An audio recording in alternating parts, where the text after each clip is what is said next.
David Lisnard, bonjour. Bonjour, Bienvenue sur Livre Noir. Merci d'avoir accepté cette invitation. merci à vous. Je crois que c'est une des premières fois que vous acceptez un entretien sur une chaîne YouTube. Donc on est très heureux d'être Exactement. parmi les premiers. Alors, vous êtes maire de Cannes. Vous avez été triomphalement réélu à plus de 88%. Vous êtes porte-parole de l'Association des maires de France. Et puis, vous venez de publier un livre, La culture nous sauvera, co-signé avec Christophe Tardieu. Alors, pour vous, j'ai choisi la citation qui vient d'un film avec Cannes. Donc, c'est Le Mépris de Godard, un film assez fameux. Quand j'entends le mot culture, je sors mon carnet de chèques. Qu'est-ce que ça vous évoque? Que Jean-Luc Godard veuille recevoir des chèques, ça révèle déjà que c'est une autre époque. On payait en chèques à l'époque. Mais plus sérieusement, ce qui coûte très cher, c'est l'absence de culture. Voilà, c'est aussi simple que cela. C'est-à-dire que la culture, c'est ce qui accompagne l'être humain. Hein. L'être humain, c'est un animal social et culturel. C'est ce qui nous distingue des autres espèces animales. Et le contraire de la culture, c'est la barbarie. Hein. Donc, d'un côté, la culture, la civilité, la cité, donc la construction d'un bien commun et d'un épanouissement individuel, évidemment. Et le contraire, c'est la violence, le sectarisme et donc la barbarie. Donc, ce qui coûte très, très cher, c'est l'absence de culture. Et c'est ce qu'on essaie d'ailleurs de démontrer avec Christophe Tardieu. C'est-à-dire que, bien sûr, il y a du gaspillage dans la culture aussi, et c'est inadmissible. Il y a aussi du clientélisme, du copinage, tout ça, il faut le dénoncer. Il y a de l'entre-soi qui est le grand problème de la culture institutionnelle en France. On essaie aussi d'apporter quelques solutions dans le livre pour sortir de cet entre-soi. Mais l'essentiel, c'est quand même que la dépense culturelle est un investissement. Et qu'un investissement, par définition, c'est ce qui rapporte. C'est consentir un coût immédiat en vue d'une satisfaction future. Donc, il faut ne pas hésiter à sortir le chéquier, comme dirait Godard, pour la culture, à condition que ce soit de la vraie culture, c'est-à-dire une œuvre d'art, une grande œuvre de l'esprit. Quelque chose qu'a su faire Godard, d'ailleurs, à une époque. Hein. Il suffit de... le mépris, d'après le livre d'Alberto Mora, vient de mémoire. On est une expression, mais bien sûr, à bout de souffle et tant d'autres œuvres. Mais la culture, et c'est dans cette acception-là qu'on s'inscrit avec Christophe Tardieu. Pour nous, on la voit dans la transmission d'une œuvre d'art qui souvent a marqué une rupture, d'ailleurs. C'est-à-dire que c'est une œuvre d'art, et c'est une approche qui est très conservatrice au vrai sens du terme, au sens de Hannah Arendt. Hein, c'est-à-dire que c'est une œuvre qui transcende, qui dépasse son auteur. C'est la différence entre la culture, et notamment l'œuvre d'art artistique, enfin l'œuvre d'art, pardon, et l'animation. L'animation est très légitime, ça fait aussi partie de l'être humain, et c'est important. Mais voilà, une grande composition audiovisuelle, musicale, picturale, numérique ou autre, peut être une œuvre d'art lorsqu'elle transcende, lorsqu'elle dépasse le temps, lorsqu'elle est une brèche entre le passé et le futur et qu'elle s'inscrit donc dans la pérennité aussi. Alors qu'une animation de rue, un cracheur de feu, c'est une animation, c'est pas de la culture. Il y a eu parfois confusion dans l'époque déconstructionniste dans laquelle nous sommes malheureusement depuis une 50aine d'années. Alors, on reviendra à votre livre, mais j'aimerais vous faire réagir à, malheureusement, un drame de l'actualité récente. Et je voulais que vous me donniez un peu votre ressenti sur l'horrible attentat qui a eu lieu vendredi dernier. Donc sur Stéphanie Monfermé, une policière, fonctionnaire de police, 3 enfants, 49 ans, qui a été égorgée au cri d'Allahu Akbar par un Tunisien clandestin. Voilà, qu'est-ce que ça vous évoque? Alors, je ne vais pas d'abord vous livrer mon ressenti parce que moi, je m'engage dans la vie publique et je pense que les terroristes veulent justement qu'on exprime nos ressentis et nos émotions, donc je la garde pour moi. En revanche, ce qui est sûr, c'est qu'il faut qu'il y ait un sursaut civique, un sursaut politique, et précisément on se garde de cet enchaînement de surréaction dans les mots après des événements, des attentats ou des atrocités, et avec l'expression très émotionnelle ou alors les expressions très martiales. On a les deux versions. Ce qu'il faut, ce sont des actes méthodiques, dans la durée, dans le temps. Il faut éradiquer de façon clinique l'expression de l'islamisme, c'est-à-dire cet islam politique qui non seulement commet des attentats, mais produit une idéologie qui était une idéologie de soumission. Et cela renvoie à différentes problématiques.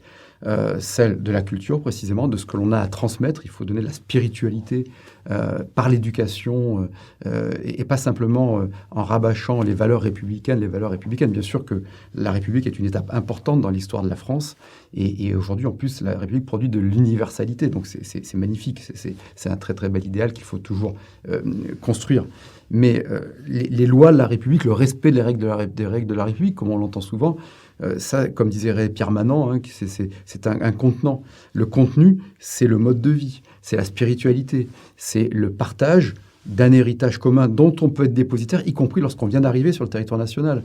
Moi, j'ai beaucoup d'amis, je suis dans une ville d'immigration historique depuis le 19e siècle, d'immigration pauvre, beaucoup, c'est pour ça qu'on a un taux de pauvreté élevé à Cannes, mais aussi une ville de diaspora politique, mais également une ville de villégiature internationale plus argentée. Mais tous les parents de mes copains, qu'ils soient d'origine sicilienne, italienne ou maghrébine, ou portugaise ou espagnole, maintenant capverdiens, il y a eu des Polonais aussi. Lorsqu'ils sont venus, c'était pour des bonnes raisons. C'était pour bosser, pour échapper à la misère ou pour échapper à l'oppression.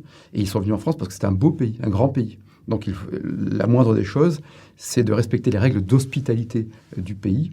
Et donc cela passe par la culture, par l'instruction, par le civisme, aussi par la répression. La répression d'abord fait partie de l'éducation. Et évidemment face à ces porteurs de haine, de régression intellectuelle, d'asservissement, de valeurs anti-France et anti-République. Hein. Il faut être intransigeant dans les actes. Et il faut aussi, effectivement, c'est un paramètre parmi d'autres, ce n'est pas le seul, mais vouloir nier le paramètre de l'immigration aujourd'hui et véritablement se masquer les yeux, hein, cette fois-ci, et pas la bouche et le nez, face à la réalité. L'auteur de l'attentat que vous venez d'évoquer n'était pas un clandestin. Il a été clandestin pendant 10 ans. Et il a été naturalisé ou régularisé, régularisé après 10 ans de clandestinité. Ça, c'est plus possible. C'est-à-dire que le fait déjà d'être en clandestinité est un acte d'infraction. Donc, on ne peut pas donner une prime à ceux qui trichent. Donc, il y aurait une somme, et là, on aurait plus d'une heure d'entretien, mais une somme de mesures pour couper le robinet de l'immigration aujourd'hui, parce qu'il y a un problème quantitatif et qui empêche les individus de s'émanciper et d'échapper à des communautés extrêmement prenantes. Et c'est un problème fondamental. Je suis en train d'écrire un texte avec d'autres auteurs, notamment avec Rima M. Fadel, qui elle-même est d'origine tunisienne. Elle le dit publiquement, je peux dire, qui est musulmane, mais qui est complètement laïque dans sa façon de vivre et qui est totalement devenue française et qui a un discours extrêmement ferme, fort sur l'assimilation, comme d'autres ont depuis longtemps. D'autres, là aussi, il est vrai qu'on a parfois stigmatisé ou dénoncé ceux qui rappelaient la nécessité d'assimiler. Or, c'est un très très bel idéal républicain. L'assimilation était une notion avant qui était bien au-dessus de la gauche ou de la droite. C'était même une notion souvent de gauche. Donc il faut retrouver la priorité de l'assimilation. Pour assimiler, il faut avoir la possibilité qualitative d'apporter de l'éducation, de la transmission de valeurs, du respect du pays, de notre pays, et que chacun peut s'approprier ça, je le comprends parfaitement. Et parallèlement, il y a un problème quantitatif, et les deux sont liés, d'où la nécessité de diviser au moins par 5 l'immigration. Aujourd'hui, vous avez officiellement 230 000 personnes qui reçoivent un titre légal par an. Et si vous prenez les 50 000 officiels d'aide médicale d'urgence, vous multipliez par 4, hein, c'est l'INSEE qui le dit, vous avez au moins 200 000 clandestins. C'est vraiment les hypothèses basses. Donc c'est plus possible. Voilà, c'est tout simplement quantitativement plus possible. Donc il faut arrêter l'immigration de peuplement. Il faut sortir, ou en tout cas entamer un bras de fer avec la Cour européenne des droits de l'homme qui nous empêche d'exprimer notre souveraineté. Et puis ensuite appliquer le droit pénal, cesser de surlégiférer, de surréagir, mais être méthodique, déterminé dans l'exécution des choses. Vous m'avez lancé sur un vaste sujet. Alors, on va parler d'un autre sujet dont on ne parle presque jamais sur cette chaîne, mais vous avez une voix particulièrement légitime pour en discuter, pour en parler surtout, et c'est la question du Covid, et en particulier de la politique vaccinale à l'égard du Covid. Pourquoi est-ce qu'en tant que maire de Cannes, vous avez eu le bon sens qui a manqué en fait au gouvernement et que vous avez réussi dans votre ville, ce qui semble avoir échoué dans l'immense partie du pays? d'abord, il y a beaucoup de maires qui font un travail formidable, hein. Et ce qu'il manque peut-être, enfin, je dis peut-être, ce qui manque, évidemment, aux techno-conformistes et parfois d'ailleurs démagogues qui nous dirigent, c'est pas de l'intelligence, c'est pas de la volonté de bien faire. Objectivement, ce serait un bien mauvais procès d'intention. Et puis, diriger le pays, c'est difficile en général, c'est en particulier en période de crise, mais ce qui leur manque, c'est le sens pratique. Et je pense qu'il y a aussi une obsession communicationnelle qui fait que la finalité ne devient plus la réalité de l'exécution d'une politique publique, l'évaluation, l'ajustement, mais devient le montage de séquences. Et avec cette frénésie de séquences auto-centrées sur le président de la République, dans une approche, on a été quelques-uns à le dénoncer, très infantilisante, hein. Mathieu Laine a écrit un remarquable ouvrage là-dessus. Voilà. Et donc qui en fait crée, en plus n'oppose pas les équations scientifiques sur la table, donc n'amène pas à de la confiance et à du civisme. La base du civisme, c'est la confiance. Et la base de la réussite d'une bonne politique publique, notamment en période de crise, c'est le civisme, évidemment. Donc là aussi, on est sur un vaste sujet. Être obsédé par les effets d'annonce et non par l'exécution. 2, ne pas parvenir à objectiver les évolutions de l'épidémie et à dire, à partir de la conjonction de ces indicateurs qu'on présente publiquement, voici les scénarios qu'il y aura de mise en place de politiques publiques, d'interdits, de confinement, etc. Et ensuite de ne pas avoir de sens pratique. Je vous assure que on se retient même dans l'expression parce qu'on a envie que ça fonctionne et que le pays sorte de la pandémie, puis de ne pas être manichéen. Mais dans la réalité, le gouvernement et son administration se sont totalement fourvoyés, quoi. Moi, je le pense, jusqu'à tomber dans le mensonge pour essayer de s'auto-justifier. On a eu une somme d'épisodes. Souvenez-vous de l'histoire des masques. Mais déjà, ça avait commencé sur le gel hydroalcoolique. Il ne faut jamais l'oublier. Nous sommes censés être la 6e puissance économique du monde. On a vu une carence déjà de gel hydroalcoolique. Bon. On en distribuait, comme la ville s'était dotée, on en distribuait sous le manteau des administrations d'État. Ensuite, les masques.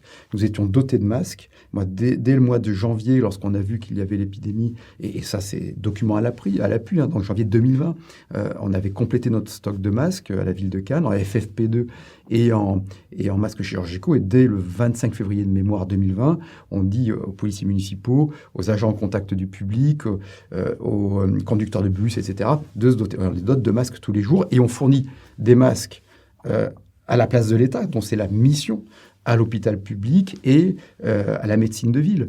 On met en place une collaboration publique-privée.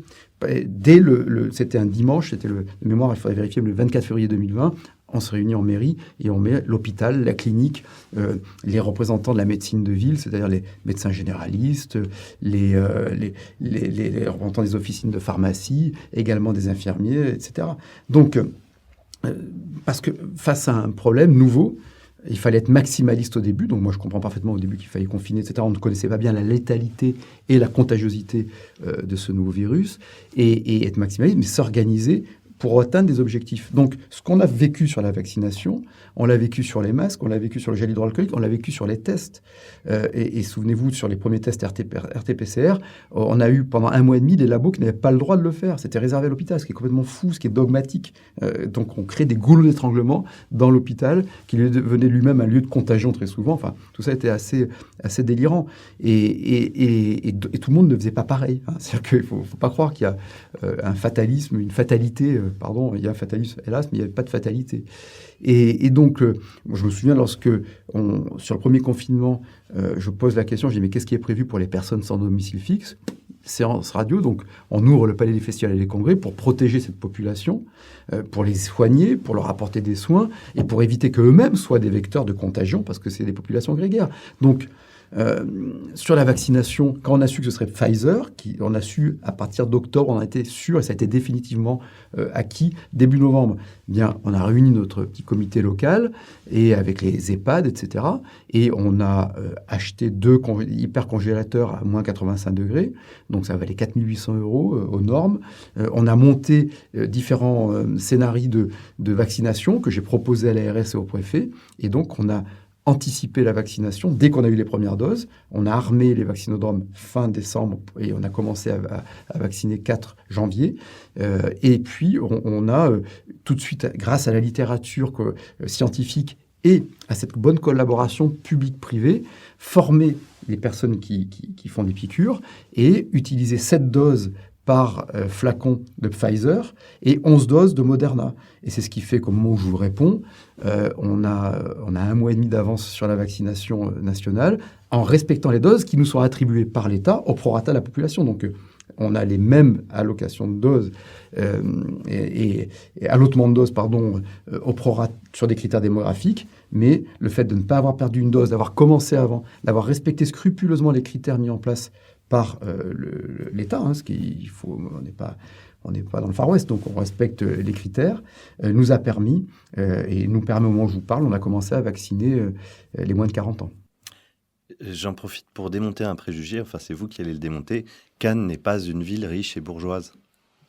Déjà, le caractère bourgeois, vous savez, c'est intéressant comme utilisation. Moi, je pense que, je ne viens pas de cet univers, mais je pense que la France a la chance d'avoir aussi un socle d'une bourgeoisie d'entrepreneurs qui transmet des valeurs. Mais c'est un terme que je ne connaissais pas à Cannes, qui est une ville ouverte, qui est une ville méditerranéenne, que j'ai découvert plutôt à Limoges, puis à Bordeaux, puis à Lons-le-Saunier, puis à Paris, à Boulogne, à Lyon, enfin bref. C'est pas une terminologie qui, à mon avis, correspond bien à la Côte d'Azur, où il y a peu de vieilles anciennes. Enfin, c'est pas ce que j'ai pu rencontrer dans d'autres villes. Mais bon, ça c'est du détail. Ensuite, sur la richesse, la ville de Cannes, c'est une ville moyenne, fait 75 000 habitants intramuros. L'agglomération, au sens juridique du terme, elle fait un peu plus de 200 000. Et quand on raisonne, puisqu'on a fait un pôle métropolitain dont j'ai la charge provisoire de la présidence, avec Antibes et Grasse et Alpes d'Azur, on est un peu plus de 500 000 habitants. Voilà. Et donc les 75 000 habitants de Cannes intramuros, donc hors touristes, etc. Donc on a un taux de pauvreté qui est bien supérieur à la moyenne nationale, puisqu'on est quasiment à 20%. La moyenne nationale, c'est 13,8-14. Tout simplement parce que c'est une ville d'immigration pauvre depuis le 19e siècle, donc italiens, espagnols, polonais, portugais, maghrébins, capverdiens, bref, donc qui viennent souvent, qui ont accompagné l'essor touristique, immobilier de la Côte d'Azur au 19e siècle, au début du 20e. Et donc, c'est une ville de fort contraste, puisqu'il y a aussi des personnes fortunées dans certains secteurs. Mais pour parler clair, la pauvreté à Cannes est bien supérieure à la moyenne nationale et bien supérieure à l'endroit d'où je vous réponds aujourd'hui. Alors, pour revenir à vous, vous êtes issu d'une famille de pêcheurs cannois. Je me suis demandé comment vous étiez débrouillé pour naître à Limoges. Alors, pêcheurs cannois, c'est ancien, c'est du côté paternel, mais c'est vraiment très ancien. Au moins depuis mes grands-parents... paternel avait une pension de famille à Cannes, donc un hôtel qui s'appelle Soleil d'Azur, 2 étoiles. Et en fait, je suis né à Limoges, tout en étant baptisé à Cannes au Suquet, mais parce que mon père était footballeur professionnel et ma mère dans 2 étoiles, donc il déménageait régulièrement et j'ai vécu quelques années à cheval sur Limoges et Cannes. Et j'ai des bons souvenirs aussi à Limoges. Et justement, est-ce que c'est... ce côté bohème peut-être de vos parents, au sens intéressé par les arts, peut-être curieux du monde, qui vous a donné un tropisme particulier pour la culture en général? C'est compliqué, et puis c'est de l'intime aussi, quoi. Donc, voilà. Mais mes parents sont toujours en vie, ils sont formidables, c'est des gens très discrets, milieu simple. Et mon père était donc footballeur et ma mère danseuse. Ils sont reconvertis dans le petit commerce. Ils sont autodidactes. Je ne sais pas comment vous dire. Il y a quelque chose j'ai appris, mais ça on s'en rend compte avec l'âge, c'est d'être indépendant, d'être autonome, voilà, de se débrouiller soi-même. Ce qui nous arrive, on n'a vraiment pas la culture de la victimisation, c'est un doux euphémisme, c'est-à-dire face aux situations de vie, de toujours essayer de se débrouiller. J'ai découvert un peu ces logiques de vouloir toujours faire porter la responsabilité aux autres, ce qui peut arriver, on peut être victime évidemment. Mais ensuite, dans la vie active, mais moi on n'était pas élevé comme ça. Donc il y a eu des hauts et des bas, il y a eu des moments où les commerces marchaient très bien, quand j'étais jeune, d'ailleurs en partie avec des commerces à Limoges, puis ensuite il y a eu des périodes beaucoup plus difficiles. Mais bon, on essaie d'être digne et d'être autonome. Et sur les arts, c'est plusieurs paramètres. Il est vrai que ma mère, par la danse, avait cette appétence. Et quand j'étais gamin, on allait voir des opérettes, elle avait des copains qui jouaient au théâtre, ou des copines qui dansaient, donc j'ai baigné un peu dans cet univers. Elle a donné des cours aussi, bénévolement, dans un centre culturel Jean Gagnon, oui, ça revient comme la bicyclette à Limoges, et elle est à MJC, je crois, centre culturel en tout cas, c'est sûr. Et puis on écoutait de la musique, et puis j'ai un grand frère aussi, qui a 6 ans de plus que moi, et qui, pareil, on lisait beaucoup, on bouquinait. Je vivais beaucoup dehors, hein. Moi j'adorais vivre dehors, hein. Je vivais beaucoup dehors, le sport, la culture, mais ça on le théorise a posteriori, si vous voulez, on le réinvente un peu a posteriori, mais on se posait même pas la question, c'était évident, quoi. C'était évident qu'il fallait se bouger, faire du sport, gagner sa vie. J'ai fait des jobs dès l'âge de 16 ans, et être autonome, et puis essayer de s'élever par le langage, par la culture, par la lecture, pour être à l'aise dans tous les univers. C'est ce que j'essaie modestement d'apporter à mes enfants, et puis aussi par la politique culturelle et la politique à Cannes, d'essayer de faire exploser les plafonds de verre pour que les enfants, les gamins, qu'ils soient riches ou pauvres, qu'ils soient d'origine bretonne, provençale, maghrébine ou portugaise, qu'ils soient, je sais pas moi, qu'ils soient blancs ou noirs, voilà, qu'importe, qu'ils puissent acquérir un capital culturel. Vous vous rendez compte, c'est aussi ce qu'on essaie de dire dans le livre, c'est que il suffit de se dire que c'est possible pour le faire. Voilà, c'est quelque chose d'extraordinaire. Et cette capital culturel que l'on peut acquérir grâce aux rencontres, à la curiosité, à l'effort,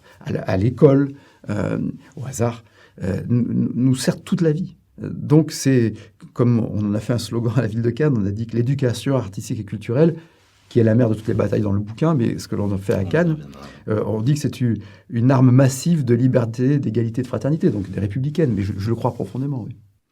Pourquoi pensez-vous que la droite se soit si peu emparée de ce sujet de la culture? Vous le dites, vous êtes un disciple de Gramsci, en tout cas vous avez été inspiré par Gramsci, et tout à fait à raison, ouais. À mon sens. Mais pourquoi est-ce que la droite a si longtemps négligé cet aspect? Alors si on intellectualise, bon, je préfère quand même Raymond Aron, Tocqueville, Bastia, Hayek, Pierre Manant, que je citais tout à l'heure. Mais il y a des jeunes intellectuels formidables, hein, Laetitia Georges-Bonnard par exemple, et d'autres, et tant d'autres. Mais Gramsci, oui, parce que Gramsci, c'est très agréable à lire, en français comme en italien, dans i quadrini, hein, qui sont les cahiers de prison. Et c'est très opérationnel, surtout quand on est jeune. C'est le combat des idées, c'est au marteau-piqueur, quoi, comme aurait dit. Il disait pas au marteau-piqueur, ça n'existait pas, Nietzsche, enfin je crois pas, mais il disait au marteau, quoi, en philosophe, il faut y aller, comme dirait Michel Onfray aujourd'hui. Bon. Moi, j'ai toujours été passionné de politique. Personne n'en faisait chez moi. On parlait un peu politique, mais on ne faisait pas de politique. Pas du tout issu de cet univers. Je ne suis pas un type de réseau. Je n'ai pas de réseau. Mais j'aimais ça. Et la politique, c'est à la fois la pratique, la réalité, qui doit l'emporter sur tout. C'est-à-dire que les idées, c'est essentiel, mais ça doit toujours, à un moment donné, s'arrêter à la réalité de la vie. C'est Jean-François Revel, ça. Il faut toujours relire Jean-François Revel, qui était un libéral de gauche et qui disait que l'idéologie, c'est ce qui réfléchit à notre place. Donc, il faut faire très attention à ça. Mais je ne sais pas pourquoi la droite a souvent abandonné. Je pense que la droite a peut-être été un petit peu terrorisée. Alors, on se laisse toujours terroriser, hein, mais par une doxa très déconstructionniste. Ça a commencé avec Sartre, quoi. Quand Sartre dit tout anticommuniste est un chien, en fait, il annonce ce que l'on vit aujourd'hui avec le sectarisme, le woke et les indigénistes, en fait, tous ces délires qui n'empêchent d'argumenter, qui dénoncent non pas l'argument, mais qui dénonce l'émetteur de l'argument. C'est Sartre qui lance ça, qui était un intellectuel, qui avait du talent, mais qui a beaucoup fourvoyé. Et puis Bourdieu a continué ce travail de sape, de déconstruction, de doute.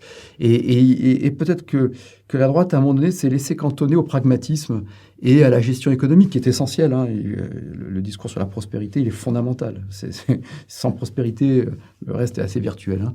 Mais il y a peut-être de ça. Et puis, il est vrai qu'ensuite, il y a des effets de... Alors là, pour le coup, Bourdieu, d'ailleurs, peut être partisan, partisan de lapsus révélateur, il est très partisan, mais peut être pertinent aussi. C'est-à-dire qu'il y a des effets il y a de l'habitus, il y a des effets de champ, et donc dans l'université, dans certaines écoles, dans le milieu journalistique, dans des milieux intellectuels, ceux qui transmettent les idées, il y a eu un effet de reproduction, de cooptation, autour d'idées déconstructionnistes qui apparaissaient modernes. Dans le livre, nous citons ce livre de Dubuffet, qui est un grand artiste, mais il écrit ce livre très bien écrit d'ailleurs, parce qu'il avait reçu une bonne éducation bourgeoise, comme vous diriez, et où il parle, où il dit qu'il faut fermer les musées, déconstruire, détruire même la culture dite officielle, entre guillemets. C'est beaucoup dans l'air du temps, quoi, cette espèce de relativisme qui consiste à dire au départ, il faut apprendre à relativiser parce que c'est une école de tolérance, mais le problème les mohaïsmes, c'est-à-dire que le relativisme amène à considérer que tout est bon. Donc, si tout se vaut, rien ne vaut en réalité. Et c'est ce qui conduit à une espèce de nihilisme et de déconstruction. Donc, c'est un peu un télo de dire ça comme ça, mais ce qui est sûr, c'est qu'il faut que la droite... à droite, ça veut dire quoi? On peut en parler pendant des heures, mais pour qu'on soit en démocratie, il faut qu'il y ait des alternatives possibles, crédibles et fermes, mais aussi tolérantes. C'est la civilité dans l'opposition des idées et des personnes, la démocratie. Donc, on peut appeler ça haut, bas, gauche, droite, j'en sais rien, c'est pas la question, mais je pense qu'on a besoin d'avoir des projets de société qui se confrontent, des personnalités qui s'affrontent, et pas simplement cette dialectique mortifère dans laquelle on est aujourd'hui, entre un camp qui se veut le camp du bien, c'est-à-dire je dirige et je suis raisonnable, et tous les autres sont des démagogues ou des populistes. C'est très, très pervers, et à la fin, ça se finit soit dans la rue, soit avec la victoire des démagogues et des populistes. On avait si bien commencé avec Malraux pour le premier ministère de la Culture. Quelles ont été, à votre avis, les évolutions les plus dramatiques de ces dernières années dans le champ culturel? Alors, il n'y a pas eu des évolutions dramatiques, il y a eu plein de choses formidables qui ont été faites. On reviendra sur certains sujets, d'ailleurs. Il y a quand même une grande réussite de la politique française. Alors, je fais là aussi une petite digression, mais puisqu'il a le temps de s'exprimer, c'est formidable. Moi, j'ai une façon de penser qui est celle d'un indépendant. Si on intellectualise, on dit libéral, etc. Et donc, je suis très réticent, je suis toujours très, très réticent contre les grandes structures, les structures d'État, l'entre-soi, etc. Et le fait de connaître cet univers aussi de l'intérieur, de rencontrer des talents, de voir des réussites, et de dialoguer avec mon co-auteur qui a une maîtrise aussi très pointue du fonctionnement de l'État, m'a permis de voir... Administrateur de Chantilly. Oui, tout à fait, et puis qui a une expérience, qui a été directeur général du CNC, etc. M'a permis aussi de voir quand même les singularités de la réussite française posées par le général de Gaulle et continuées par ses successeurs, en tout cas ceux que la culture a intéressés. Il y a une réussite qui est l'aboutissement de la volonté de Malraux et du général de Gaulle, c'est d'avoir fait une politique de l'offre. C'est-à-dire qu'on n'a plus de désert culturel en France. C'est quand même exceptionnel. Il y a peu de pays dans le monde, je pense qu'il n'y en a pas d'autres, où on a un tel réseau d'infrastructures de qualité, d'exposition, de musées, d'expression aussi, de création. Il y a 3 grands pans dans la culture. Il y a le patrimoine qu'il faut entretenir, l'expression, la création qu'il faut stimuler, et la transmission qui passe par le patrimoine, mais qui passe aussi par la diffusion, etc. Donc ça, c'est une réussite. Les échecs fondamentaux, c'est qu'on a pensé qu'il suffisait de mettre une œuvre d'art dans la rue pour que tel l'oxygène, chacun puisse en bénéficier. C'est pas vrai. C'est-à-dire que la culture, la vraie culture, elle nécessite de l'effort, elle nécessite de l'apprentissage, elle nécessite de l'élévation. D'où le besoin de retrouver l'autorité. L'autorité du professeur, l'autorité du transmetteur, l'autorité de l'œuvre. C'est ce que dit très bien Hannah Arendt dans son passage compliqué, subtil sur l'autorité. Et on cite Hannah Arendt dans le livre, je ne veux pas vous la faire de mémoire, mais comme maintenant tout le monde peut googliser, mais enfin, elle dit que la meilleure chose que l'on doit faire pour nos enfants, pour qu'ils gardent leur esprit de nouveauté et même leur esprit révolutionnaire, c'est de leur transmettre une éducation conservatrice. Parce que tout ce qu'on pourra leur transmettre autrement sera de la fausse nouveauté et va altérer leur capacité justement de rupture. Donc c'est très subtil. Donc c'est pourquoi l'éducation artistique et culturelle, le fait de donner confiance aux enfants, ce que je ne vais pas le dire en anglais parce que j'aime pas les anglicismes, mais les compétences douces, c'est aussi très important. Être fort sur les fondamentaux. Or, on a lâché sur les fondamentaux. et être beaucoup plus ouvert sur les compétences douces, l'expression, etc. C'est essentiel. Et là, il y a un grave échec qui est le fruit de ce renoncement, de ce pédagogisme, de cette bouillie culturelle qui fait que le macramé va être considéré comme une œuvre de Mozart. C'est pas vrai. Voilà, il y a une hiérarchie. Et on est très provocateur puisqu'on dit qu'il faudrait même définir une liste, un répertoire de grandes œuvres de l'esprit qui marquent la culture française. Et dont on devrait acquérir la connaissance, à la fois livresque, intellectuelle, mais aussi dans le partage de l'émotion, parce que la culture, c'est vertical et horizontal, c'est ces deux dimensions. Et donc, que ce soit une œuvre architecturale, les grands châteaux, le château de Versailles, évidemment, le château de la Loire, etc., les œuvres musicales, des grandes œuvres cinématographiques, des grandes œuvres littéraires, et qu'on ait une sorte de corpus commun qui soit le socle commun. Et pour vous assurer que là, nos gamins, nos enfants, et je le répète, ils sauront pourquoi ils seront fiers d'être français, quoi. Voilà. Mais aussi d'apprendre des grandes œuvres d'autres venant d'ailleurs. Parce que ce qui est fantastique dans la culture, c'est elle est la vraie culture, celle qui passe par des œuvres d'art qui résistent au temps, c'est qu'elle est à la fois enracinée. Là, c'est Simone Veil, la philosophe, qui écrit les plus belles pages de... oui, c'est magnifique. C'est magnifique.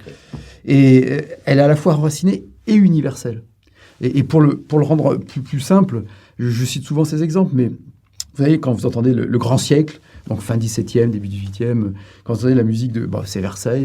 À Versailles, vous avez le Trianon, le Grand Trianon, ça se veut une architecture italienne, et c'est vrai, et pourtant c'est totalement français.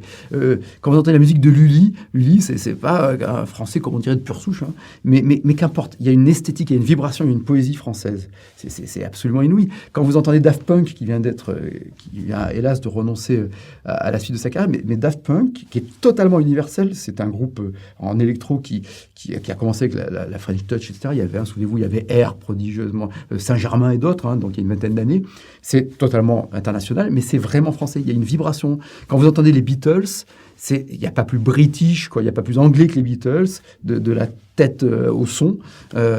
Et pourtant, c'est totalement mondial. Les Clash, qui est un de mes groupes de prédilection, les Clash, c'est vraiment les Mozart du mouvement punk, mais... c'est totalement anglais, pour plein de raisons. Le son, d'ailleurs, quand Mike Jones ensuite produit Baby Shamble ou Libertines, donc Pete Doherty, c'est totalement anglais. Et pourtant, c'est un langage universel. Donc, voilà, on parle dans beaucoup de choses, mais... et la France a renoncé à son patrimoine. On a à peu près 40 000 œuvres, monuments historiques. La moitié sont des propriétés privées, des propriétaires héroïques. Au lieu d'aider, on les surtaxe, on les enquiquine en permanence. Alors, au lieu de les remercier, d'entretenir du patrimoine et de transmettre aux générations suivantes de belles œuvres architecturales, l'autre moitié, vous avez 43% qui sont propriétés des communes, 7% de l'État, et vous avez justement, alors c'est pas les mêmes forcément, mais c'est-à-dire les monuments les plus insignes et les plus beaux qui sont propriété de l'État, mais vous avez sur ces 40 000 œuvres, vous en avez quand même, là aussi, entre 7 et 8% qui sont en très mauvais état, et 3 qui sont en péril imminent, parce qu'on ne sait pas les entretenir. Regardez les incendies, que ce soit à Nantes, alors il y a peut-être une origine criminelle, mais ça on le verra, mais c'est très souvent par un manque d'entretien. Donc on préfère dépenser des sommes colossales en rénovation ou en réparation après des dommages, des incendies, plutôt que de procéder à l'entretien. Donc l'abandon de l'État sur les fondamentaux de la culture, c'est-à-dire l'éducation, l'instruction, l'entretien du patrimoine et les beaux-arts, voilà, a été absolument criminel. Et ça, il faut en sortir, évidemment. Vous rappelez par ailleurs que le secteur culturel, c'est un potentiel économique, en termes d'influence également, qui est considérable. Oui, c'est 2,3% du PIB de la France. Donc c'est plus que l'industrie automobile, avec toute l'industrie automobile réunie. C'est colossal. C'est directement 700 000 emplois. Donc c'est aussi un secteur à vocation sociale très, très puissant. Et puis au-delà de ça, vous l'avez dit, c'est le rayonnement. Là aussi, c'est un anglicisme, ce qui est révélateur. C'est-à-dire qu'on a beaucoup d'anglicisme sur les nouveaux vecteurs de puissance, ce qui veut dire qu'on a renoncé à beaucoup de choses, mais c'est le soft power. Et la francophonie, à ce titre, est un très, très grand enjeu. On a aujourd'hui, de mémoire, 300 millions de locuteurs français. On sera dans 40 ans à 700 millions, voire 800 millions. Il faut sortir de cette organisation internationale de la francophonie qui est un machin bureaucratique indigne et inapte, en tout cas, ça c'est sûr. Et donc, là aussi, autour de la littérature algérienne, en français, il y a des auteurs algériens en français, mais qui sont fantastiques, de talent, héroïques, des éditeurs algériens, du cinéma tunisien, ou marocains formidables en langue française, les productions québécoises. Les Québécois nous ramènent à notre devoir d'entretien de la langue française, et bien sûr en Afrique aussi subsaharienne, mais aussi en Asie, et y compris d'ailleurs aussi au Moyen-Orient, au Proche-Orient. Donc, de faire aussi de la langue, qui est une des composantes de la culture, un élément de rayonnement, de sensibilité, de singularité. C'est quand même un vaste programme, aurait dit le général de Gaulle. Alors, votre ville, Cannes, est passée à 100%, donc éducation artistique et culturelle. C'est l'une des solutions que vous proposez dans votre livre. Justement, est-ce que vous pouvez nous expliquer ce que c'est que cette EAC et nous dire pourquoi ça a si bien fonctionné à Cannes? Alors, ça part du principe que parallèlement à la politique de l'offre, il faut une politique de la demande. Et que pour qu'il y ait une politique de la demande, il faut que l'on puisse être en situation de demander de la culture, donc que l'on se dise « c'est pour moi ». Et pour cela, c'est pas en donnant un chèque ou en faisant un pass culture que ça fonctionnera. C'est comme la gratuité des musées, ça a été testé et en fait on a vu que c'était le même public qui allait au musée, mais avant il payait, maintenant il ne le paye plus. Mais on n'a pas élargi le public, on n'a pas démocratisé. Moi je veux démocratiser, je voudrais qu'on démocratise plus la culture. Donc pour cela, il faut évidemment que nous disions que c'est pour nous, quelles que soient nos générations, mais en commençant par notre jeunesse. C'est fondamental. Ce qu'on a mis en place à Cannes, c'est très simple. C'est pour tous les enfants, de la maternelle jusqu'au supérieur, tous les élèves, donc, parce qu'il y a des adolescents aussi, il n'y a pas que des enfants, des jeunes adultes, qu'ils soient dans le privé ou dans le public, dans n'importe quel établissement, et chaque année, ils reçoivent sur le temps scolaire une éducation artistique et culturelle de qualité. C'est-à-dire, là aussi, avec, si vous voulez, 3 parties, un apprentissage théorique d'une œuvre ou par la pratique. Donc, on donne, par exemple, des cours de violon, c'est très exigeant, donc, ou alors c'est de l'histoire de l'art, ou c'est de la pratique d'un instrument, etc. Donc, un apprentissage vertical avec un professeur que l'on respecte dans son autorité. La deuxième partie, c'est la rencontre avec des artistes. Très important, de rencontrer des artistes, discuter avec eux de ce qu'ils font, etc. Troisième partie, c'est le partage, et c'est fondamental, de l'émotion, de la vibration artistique, mais ça se prépare, cela. Si, on le dit aussi dans le livre, mais si on cite de mémoire l'exemple de 2001 du lycée de l'espace, de Stanley Kubrick, si vous dites aux gamins, pendant 3 mois, vous allez voir un chef-d'œuvre, c'est fantastique, etc., mais lorsqu'ils le voient, il y en a que 3 qui trouvent ça génial, la moitié de la classe qui s'en fout et 10 qui trouvent ça emmerdant au possible, vous accentuez la fracture culturelle. Alors il y a ceux qui disent « Ah mais c'est bien, on a réussi à en avoir 3 », mais non, c'est très mauvais. Donc ça nécessite de la formation des enseignants, ça nécessite des techniques d'apprentissage, de confiance en soi, de comprendre. On a le droit de s'ennuyer devant un spectacle, on a le droit de trouver ça mauvais, on a le droit de ne pas comprendre, mais au moins d'analyser les ressorts qui font que l'œuvre est singulière. Et le fait de voir des œuvres qui ne sont pas aussi évidentes, petit à petit, nous élève et nous permet de franchir des étapes. Donc, ça concerne 17 000 élèves. C'est sur le temps scolaire. On a construit ça avec l'inspection d'académie et le rectorat. J'ai eu la chance d'avoir le recteur Etis, qui à l'époque était en place et était un passionné d'éducation artistique et culturelle et un soldat même, puisqu'il co-préside le Conseil de l'éducation artistique et culturelle. Et on a ajouté, en plus de cette EAC, donc c'est 100% des élèves, on est la première ville qui a été labellisée 100% des enfants. On a ajouté aussi sur le temps périscolaire, mais comme d'autres villes aussi, par exemple l'apprentissage du latin et du grec, des choses qui permettent de cultiver ces humanités. C'est fondamental dans le monde dans lequel on est.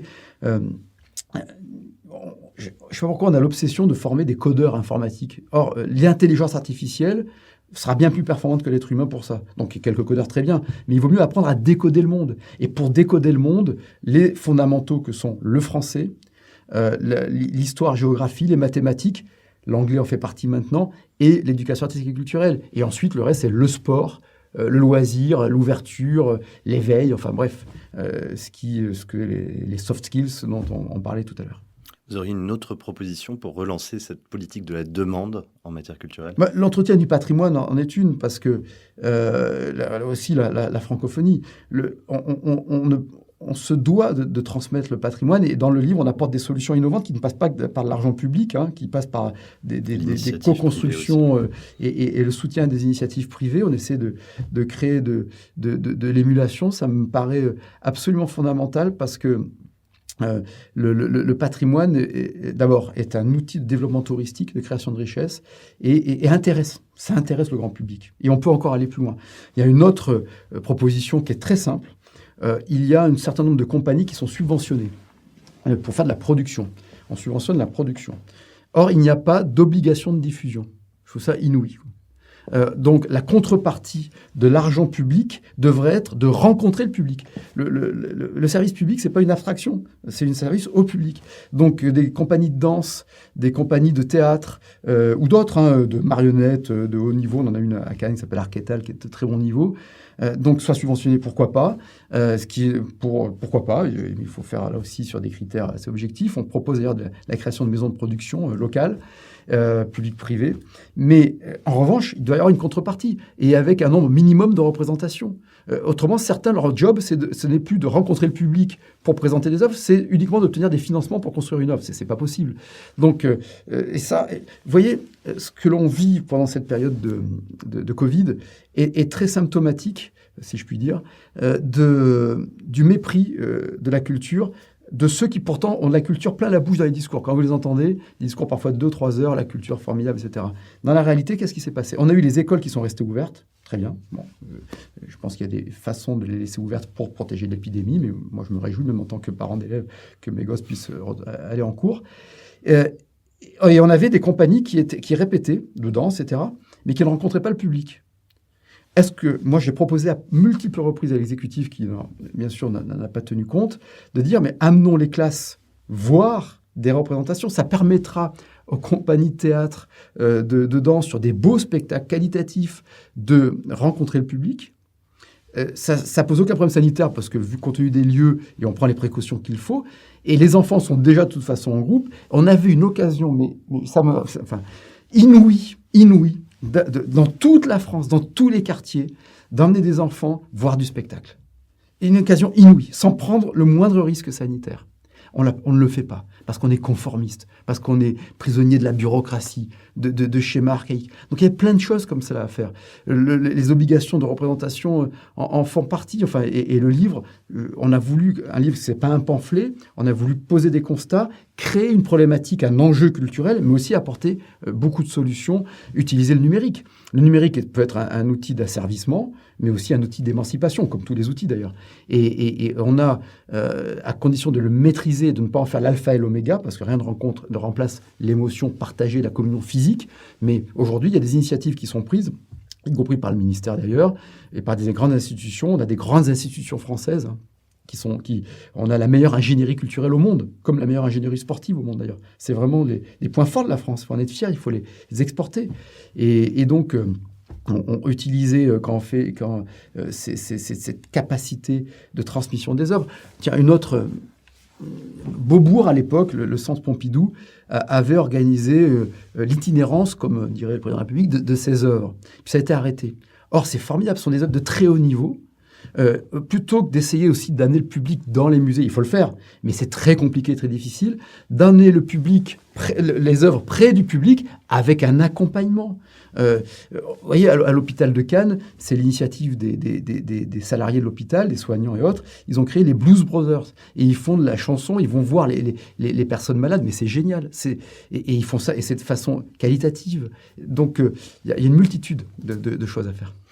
Alors, un point très important qui va passionner ceux qui nous écoutent, comment imposer notre souveraineté face aux GAFA? Vaste sujet, là aussi. Ah ouais. Et vous rappelez d'ailleurs le succès de la directive SMA. Il y a des succès parfois. Alors, enfin, en tout cas, partiels. Oui. Donc, là aussi, il ne faut pas... C'est toujours pareil. Il ne faut pas accepter un état de victimisation. Les GAFA, c'est ni gentil ni méchant. Les GAFA, c'est une réalité puissante, qui s'est inscrit... Enfin, ce que je veux dire, c'est que Steve Jobs avait raison dans sa façon à l'époque, certains disaient, mais bon, c'est un ordinateur comme les autres. Oui, il fait un peu de design. Non, il partait du besoin de l'utilisateur, de l'usager. Et aujourd'hui, ces entreprises américaines dominent le monde. En attendant, les Chinoises qui commencent aussi à dominer, et d'autres. Il y a 0 entreprise française, 0 entreprise européenne. C'est la Bérésina. Ce que je veux dire, pourquoi je vous dis ça? C'est-à-dire qu'on a soit des gens qui sont là aussi fatalistes, disent bon, de toute façon, c'est inarrêtable, fascinés, ou alors qui tombent dans la posture morale salaud de GAFA. C'est pas la question. La question, c'est d'exprimer notre souveraineté, et on peut le faire techniquement et juridiquement. Il suffit en fait d'une volonté politique. Ce qui n'est pas toujours le cas. Il y a des domaines où... Donc, oui, la directive SMA est très intéressante parce que, d'abord, c'est rare qu'une notion française soit reprise dans une directive. Ça arrivait sur l'eau, grâce à une politique du général de Gaulle, et ça arrive sur les droits d'auteur. Sans entrer dans le détail, mais les droits d'auteur, il y a 2 façons de voir la protection intellectuelle des artistes. Il y a le copyright, qui est le modèle anglo-saxon, et le modèle français de droit d'auteur. Le modèle de droit d'auteur, il est très singulier, mais il a été repris par une majorité de pays européens, donc c'est une réussite française. C'est donc de reconnaître dans la création une propriété de l'artiste, à la fois patrimoniale et intellectuelle, dans la double dimension. Donc c'est absolument producteur de droits pour les artistes. Et cette directive, elle transfère, elle reconnaît à l'échelle européenne cette vertu, et donc la nécessité de reconnaître le pays de destination comme producteur des droits fiscaux, etc. Aujourd'hui, il y a une situation qui est inacceptable. On ne peut plus accepter d'être soumis comme ça aux GAFA. Mais ils sont forts de nos propres faiblesses. Or, alors on a essayé de nous expliquer que c'est impossible de réguler. Mais bien sûr, on peut réguler. Et d'ailleurs, les États-Unis vont nous montrer la voie, une fois de plus. Malheureusement, ça viendra des États-Unis, comme on l'exprime dans le livre, et ça semble se confirmer depuis qu'on a posé la plume. Donc, la directive SMA, elle permet de reconnaître la notion de droit d'auteur française et de reconnaître la notion de pays de destination. C'est-à-dire que jusqu'à maintenant, qu'est-ce qui se passait? Vous téléchargez un film sur une des grandes plateformes, Netflix ou autre. Ces plateformes optimisent fiscalement et vont dans un paradis fiscal. Elles ont tendance à s'en priver, elles ont le droit. Et puis s'il y a des paradis fiscaux, c'est aussi parce qu'il y a des enfers fiscaux, mais c'est un autre sujet. C'est sûr que les surprélèvements français, la surendettement, la surdépense et l'excès d'impôts et de charges n'aident pas. Fermons la parenthèse. Ça crée une distorsion de concurrence absolument inouïe. C'est-à-dire que les grandes entreprises françaises d'audiovisuel, elles payent une fiscalité en France, et les autres payent une fiscalité ailleurs, alors que l'acte de consommation ou d'accès à l'œuvre ou au produit, selon le curseur, se fait en France. Donc, le tout, et aujourd'hui techniquement c'est tout à fait faisable, et d'ailleurs ça se fait, et les Allemands sont enfin d'accord avec nous, c'est d'appliquer les mêmes règles de participation à l'effort de production, de financement sur les œuvres de fiction audiovisuelle, mais aussi les œuvres cinématographiques, que ce que font Canal+, qui est le plus gros financeur du cinéma en France, France Télévisions, puis TF1, etc. Donc, c'est très, très important. Et ça, c'est la première chose. La deuxième chose, c'est que moi, qui ai reçu avec l'âge les œuvres de grands auteurs dits libéraux, il y a un truc que j'ai appris, c'est que ce qui est mal, c'est le monopole. C'est pour ça que j'ai du mal avec les entreprises soviético-capitalistes, ce qu'on a souvent en France. Et quand j'entends parler d'ultralibéralisme dans le pays qui a le plus d'impôts et de charges et qu'on a des monopoles, ça me fait sourire jaune.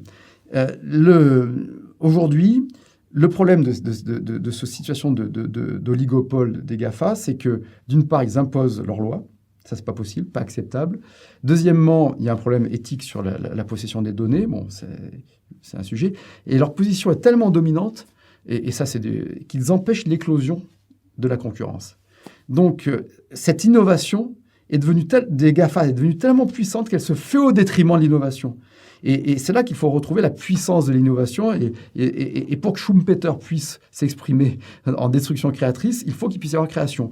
Et les États-Unis, je pense, vont se doter, vont réagir face à ces trusts, comme ils ont su casser les monopoles sur l'industrie pétrolière il y a plusieurs décennies, eh bien, les États-Unis, je le pense, vont démanteler progressivement les GAFA, en tout cas je le souhaite, en vertu des dispositions antitrust qui sont des dispositions anticapitalistiques. Je ne sais pas si c'était clair. C'est parfaitement clair. Si. Si. J'aimerais revenir un peu à vous. Vous êtes donc membre des Républicains, mais vous n'avez pas l'image d'un homme de parti. Est-ce que vous pensez que les partis, c'est du passé, que c'est terminé, et que Macron a cassé justement le système des partis? Ces choses-là sont dans une durée beaucoup plus longue qu'un phénomène de 5 ans ou 10 ans autour d'un président de la République. Si vous voulez, moi par nature, je suis indépendant et libre, mais la liberté, c'est aussi la responsabilité. Donc, c'est dire qui l'on est. C'est pour ça que même quand c'était compliqué, même quand c'est difficile, je suis resté aux Républicains parce que c'est une façon de dire... Moi, j'essaie de ne pas être partisan dans la gestion de ma commune. Je crois d'ailleurs que tout le monde le reconnaît. J'ai défini un projet de mandat qui correspond à mes convictions, d'ailleurs, mais ensuite, je l'exécute et je rends des comptes dessus.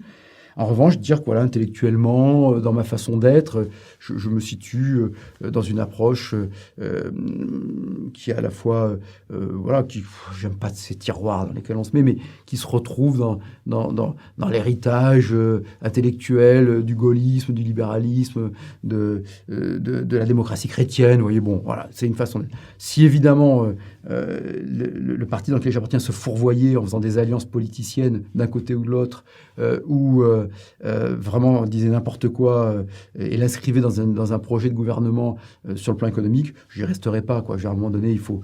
Donc, j'ai mis du temps à adhérer à un parti politique quand j'étais jeune, parce que par contre, j'étais militant dans l'âme, hein. J'aimais ça, je collais des affiches, j'étais militant de base, comme on dit, mais j'étais passionné, parce que j'avais l'impression que c'était un peu renoncer à moi-même. Puis après, on apprend aussi Jacques Pélissard, avec qui j'ai travaillé, m'a beaucoup appris, qui n'était pas un homme dogmatique, pas du tout sectaire, m'a dit, mais c'est aussi une façon courageuse de s'engager, et on a besoin, à un moment donné, de structurer une offre, de ne pas être que ça dans les aventures personnelles. Vous voyez, donc, les partis politiques sont archaïques dans leur fonctionnement, je pense, très souvent. Il faut beaucoup plus de proactivité numérique, mais bon, ça se fait aussi. Mais d'avoir des regroupements de personnes qui arrivent à trouver un dénominateur commun, intellectuel, programmatique, pour dire, voilà, on aime notre pays, et nous, on pense qu'il faut plutôt le gouverner comme ça, et on appelle ça à la droite, et puis un autre, c'est plutôt à gauche, puis l'autre, c'est plutôt au centre. Je pense que c'est nécessaire à la bonne gestion d'une démocratie. D'ailleurs, le général de Gaulle, qui à juste titre a voulu casser le régime des partis en 1958, a reconnu aussi la portée et la valeur des partis politiques qui sont inscrits dans la Constitution de la France. Aujourd'hui, ce n'est pas le régime des partis qu'il faut casser, c'est le régime des conformistes, des technoconformistes. Et il faut sortir du technoconformisme qui nous dirige. C'est une de mes motivations. Là, on vous lit de plus en plus, on vous entend aussi de plus en plus. Pourquoi vous êtes-vous découvert si tard au grand public? Est-ce que c'était un choix? J'en sais rien, moi. Comment vous dire, je ne sais pas si le grand public d'abord me connaît, je ne crois pas. Je pense que ça reste assez microcosmique. J'ai des idées qui sont les miennes depuis très longtemps. Après avec l'âge, on les patine, parfois certaines, au contraire, s'aiguisent. Hein, d'ailleurs, c'est intéressant. Puis on les confronte à la réalité. Il n'y a que ceux qui n'ont jamais rien fait, qui sont sûrs d'eux, qui ont la science infuse. Enfin, il faut vraiment n'avoir jamais dirigé de groupe humain pour penser qu'on va installer un nouveau monde, quoi. Vous voyez, c'est par exemple, au hasard. Et donc, la vie nous apprend à faire valoir ses convictions, à tenir bon dans la tempête, mais aussi à relativiser un petit peu tout ça, quoi, hein, parce que autrement on devient complètement abruti, quoi. Bon. Donc, moi, j'ai toujours aimé écrire. Si je vous montrais des textes que j'ai écrits dans un blog il y a 20 ans, hein, ou dans des revues, j'ai toujours aimé écrire. J'ai d'ailleurs écrit dans la presse quand j'étais très jeune. J'ai essayé de porter mes idées, mes convictions, celles d'un gamin qui était passionné de choses publiques, qui a fait un peu de droit, qui a travaillé dans le privé. J'ai eu des commerces, donc j'ai fait beaucoup de commerce,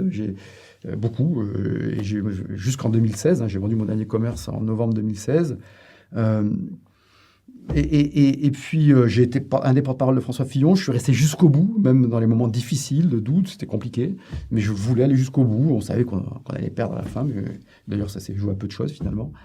Et parce que je croyais que c'était le bon projet. Et je ne regrette pas d'avoir fait ça. Et puis, il est vrai que la mairie me prend beaucoup de temps. Je me consacre énormément à ma mairie. J'essaie d'être d'être digne quoi, par rapport aux gens qui vous mandatent. C'est pas rien, vous gérez l'argent des contribuables, je suis fier. On a baissé la dette, on sera à 60 millions d'euros de baisse de la dette. On a pratiqué la sobriété fiscale, on n'a pas créé de fiscalité additionnelle sur l'intercommunalité. On est une des 3 seules sur 253 en France, intercommunalité, qui n'a pas créé de fiscalité sur les ménages. Ça, voilà, c'est des choses comme ça, de créer cette éducation artistique et culturelle. On a renforcé la sécurité, la propreté, etc. Ça me passionne, je suis mandaté pour, donc ce que je fais à côté, je le fais en plus, mais je ne veux pas le faire à la place. Et c'est pas à moi de... Voilà, je parle déjà trop de moi là. Quoi. Non, mais vous voyez ce que je veux dire, Et puis je pense qu'aujourd'hui, pour parler clair, la France est à un virage. On peut s'écrouler, on peut rebondir, mais ça ressemble... Enfin, il y a vraiment des forces violentes. On est vraiment dans une époque très difficile, et avec des forces centrifuges puissantes, et quand on va sortir de la crise Covid, on va comprendre tout cela. Donc... j'en entendais plus vraiment mes convictions. Je les exprime. Pour l'instant, on m'invite pour en parler. Bah, je continue. Ça m'apprend aussi ce que c'est. Et puis, ça m'a permis aussi d'abord de faire entendre ces convictions, je crois, utiles. Et deuxièmement, de faire venir des gens formidables à moi. C'est très intéressant. Des personnes qui me disaient, mais nous aussi, on était un peu orphelines de ces questions, de ces positions. Et donc, je mets en place des groupes de travail et puis on essayé de créer une sorte d'agenda programmatique, d'agenda de gouvernement et de la porter dans le débat. Parce que moi, j'ai des gosses, c'est la seule chose qui doit motiver, c'est nos enfants. C'est-à-dire qu'ils vivent dans un monde un peu plus apaisé, un peu plus prospère, un peu plus ouvert, un peu plus tonique, et dans une France qui ne se renie pas, qui ne s'autoflagelle pas, mais qui soit conquérante dans le monde, qui ne veuille pas non plus vivre dans les 30 glorieuses, parce que c'est plus possible, ou au 19e siècle. Voilà. Alors, je ne vais pas être le énième à vous poser la question d'une candidature à la présidentielle. En revanche, est-ce que l'idée, un jour, d'être président, elle vous fait plutôt rêver ou est-ce qu'elle vous fait peur par sa gravité, par la gravité de la tâche que ça supposerait ? C'est ni l'un ni l'autre. Ce serait trop égocentré les choses. Vous voyez ce que je veux dire ? Voilà, je ne peux pas vous répondre à ça, quoi. Enfin, en tout cas, ce qui est sûr, c'est que la société, c'est ce que l'on en fait. Donc, on a d'essayer déjà de faire preuve de civisme, de débattre, d'avancer des idées, de concrétiser des choses. Moi, ce que j'aime dans le mandat de maire, c'est un mandat de praticien. On se documente. Et puis on exécute, et puis on voit ce qui ne fonctionne pas, puis parfois on dit ça j'ai fait ça, c'était une bêtise, ou il faut le faire différemment, puis ça je suis content, et puis on va plus vite. C'est dans la vie, en tout cas moi, je parle que pour moi je ne peux pas parler pour les autres, ce qui m'intéresse c'est de faire des choses. Voilà. Donc j'essaierai comment vous dire, il n'y a pas d'arrivisme, il n'y a pas non plus de limite à l'ambition, ce serait hypocrite de dire le contraire, et puis je réponds à des interviews nationales, mais ce qui compte, c'est d'essayer de se former, d'apporter quelque chose, de créer de l'élan. Un point politique également, est-ce que vous pensez que le cordon sanitaire, le fameux cordon sanitaire avec le Rassemblement national, est toujours d'actualité, ou est-ce que finalement il n'y a pas une forme de poids, de mesure, avec une gauche qui, elle, peut être plurielle, et une droite qui, elle, passe son temps à... Si on peut considérer gauche et droite. Moi, je ne suis pas commentateur des tactiques politiciennes des uns ou des autres. J'essaie de porter des idées, des convictions qui sont les miennes et de les faire gagner. Et j'irai jusqu'au bout pour les faire gagner. Le reste, s'il y a eu des diabolisations des uns ou des autres, je n'aime pas ces expressions de front républicain, comme s'il y avait un risque de monarchie ou je ne sais quoi, ou de cordon sanitaire. C'est face au Covid qu'il faut faire un cordon sanitaire. Mais comme vous le dites dans votre question, qui est un peu connotée, et je m'en réjouis d'ailleurs, on devrait aussi se poser la question sur l'extrême gauche, qui fait quand même beaucoup de dégâts. D'ailleurs, pas qu'au sens moral, au sens physique du terme. L'extrême gauche dégrade les mobiliers urbains à chaque manif, s'attaque à des vitrines. Enfin, c'est inadmissible, quoi. C'est une forme de fascisme, de façon de faire de la politique. On a reçu ici, il y a quelques semaines, Charlotte Dornelas, qui nous a donné une très belle définition de la France. Est-ce que vous auriez justement une définition ? D'abord, je suis pas sûr que... je suis sûr qu'elle a fait une très belle définition, parce que c'est quelqu'un de lettré, de cultivé, de subtil. La France, ça se ressent. Voilà. Je ne suis pas sûr que ça se définisse, vous voyez. Et d'ailleurs, parfois, des étrangers la définissent très bien pour nous. Moi, je me souviens d'une interview de Gaspard Proust, qui est, je crois, suisse, de nationalité. Qui est suisse, oui. Et c'était dans Le Point, je crois. Croate. Et d'origine croate, c'est ça. Et qui avait fait mais c'était prodigieux. Et vous voyez, pourquoi on aime tant Romain Gary aujourd'hui ? Moi, j'ai toujours lu Romain Gary. C'est fantastique, Romain Gary. D'ailleurs, c'est ce Canneval, il n'y a pas une seule goutte de sang français depuis.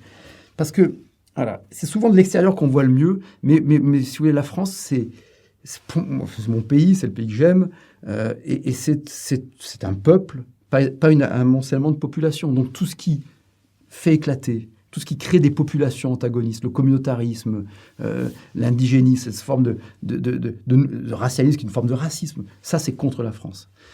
La France, c'est aussi une histoire. On peut remonter à Clovis, Hugues Capet, des grands rois bâtisseurs, puis la République, l'Empire, à nouveau la République. Il y a un continuum, dans des ruptures, mais un continuum. C'est une singularité politique très forte. La France, ce sont des paysages sublimes. Quand vous voyez l'émotion devant un lever de soleil sur le Mont Blanc ou à Cannes au Moret-Rouge, un coucher de soleil sur l'Estérel ou sur des champs de blé, la campagne jurassienne, limousine. Je ne vais pas vous faire le guide touristique. Ce que l'on ressent dans une grande avenue parisienne, c'est prodigieux. La force du granit en Bretagne. Moi, j'ai des origines corses par ma mère et je sens toujours une vibration géologique en Corse. L'appel de l'océan sur l'Atlantique, le parfum de la Méditerranée. C'est une géographie. Et ça, c'est très important parce que le saccage des paysages, c'est cette succession de no man's land, de centres commerciaux. Moi, ça me rend dingue. Depuis des années, j'ai beaucoup écrit là-dessus.